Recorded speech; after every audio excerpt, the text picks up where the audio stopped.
जय हिंद सभी को बेटा। मैं आपको बता दूं कि बहुत छोटा सा संक्षेप में वीडियो और कोटा यूनिवर्सिटी के सेकंड और फोर्थ सेमेस्टर का रिजल्ट चूंकि आ चुका है।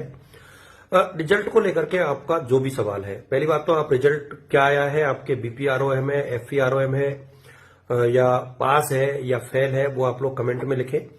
और जो आपका सवाल है रिजल्ट से रिलेटेड वो कमेंट में लिखें। एग्जाम फॉर्म से रिलेटेड बात यह है कि आपके फॉर्म जो है अगले वीक की शुरुआत में यानी 21-22 तारीख से शुरू हो जाएंगे।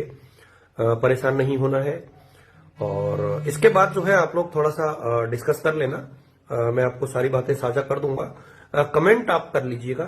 तो आज 10 बजे बाद 10 या 11 बजे बाद जब भी मुझे टाइम मिलेगा मैं आपके कमेंट्स का रिप्लाई करूंगा। इनबॉक्स ना करें आप लोग। कमेंट करोगे तो शायद मैं कोशिश करूंगा कि आपके सवाल का जवाब दे पाऊं। Thank you so much. और बाकी यूट्यूब पर वीडियो अवेलेबल है। Thank you.